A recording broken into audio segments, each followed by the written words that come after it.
الحمد لله رب العالمين، والصلاة والسلام على نبينا وإمامنا وحبيبنا وقدوتنا محمد الأمين وعلى آله وصحبه أجمعين. إخواني وأحبابي، سمعت قصة مؤثرة من أحد المشايخ، وهو دكتور في إحدى المستشفيات في الرياض. يقول قبل سنوات كنت مناوب في أحد الأقسام. يقول فجاءتني الممرضة في منتصف الليل وقالت لي إن المريض في الغرفة الفلانية يحتضر، يعني واضح في الأجهزة، تشير الأجهزة إلى أنه يحتضر. يقول فجئت وحضرت، ويقول كان المريض في 70 من عمره، وكان مرافق معه ولده تقريبا في 30 من عمره. يقول فعلا الولد كأنه حس أنه فعلا ولده يحتضر، فوجدته عنده يحاول يلقنه الشهادة، ويقول له: يا أبتي قل لا إله إلا الله، يا والدي قل لا إله إلا الله. يقول جئت وأنا عنده وكذلك أخذت يعني نلقنه قل لا إله إلا الله. يقول يعني كان يحاول أنه يقول هذه الكلمة لكن ما استطاع. يقول في الأخير قال: يا ولدي والله إنها كلمة سهلة يسيرة لكني ما أستطيع أقولها. سبحان الله. يقول والولد يلح عليه: يا ولدي قول حاول يا أبتي، يا والدي قل. يقول حتى فاضت روحه إلى الله وما قال لا إله إلا الله. يقول فانفجر ابنه بالبكاء، وحق له أن يبكي على فراق والده حتى لو أنه قال لا إله إلا الله، فكيف وقد حرم من حسن الخاتمة وأن يقول لا إله إلا الله. كما جاء في الحديث: هي بشارة من النبي عليه الصلاة والسلام المبشر: من كان آخر كلامه من الدنيا لا إله إلا الله دخل الجنة. فيقول بعد أن هدأ عزيته ويعني خففت عنه، ثم قلت له: يعني أبغى أعرف إيش كان يعمل والدك يعني. يقول قال: والدي والله طيب مع الوالدة، مع أخواني، مع أخواتي، مع أخوانه وأخواته، مع الجيران ومع الناس كلهم.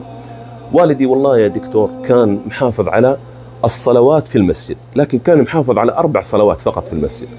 صلاة الفجر ما كان يصليها في المسجد، ويا ليته كان يوم يصليها في البيت كان يصليها في وقتها قبل شروق الشمس، كان يصليها دائما بعد وقتها وشروق الشمس.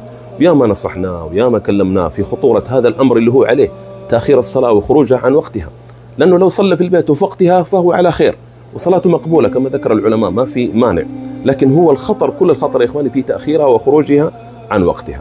يقول إن كان شيء حجب عن والدي سوء عن والدي حسن الخاتمة فهو عدم محافظته على صلاة الفجر في وقتها.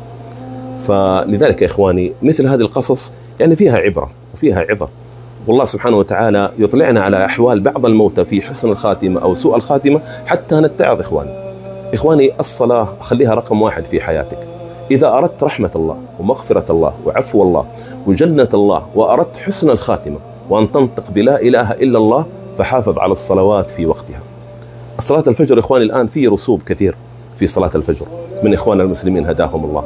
بعد صلاة الفجر بساعة تجد الطرقات والشوارع مليئة بالطلاب والموظفين خارجين لأعمالهم، يؤثرون الحياة الدنيا على الآخرة.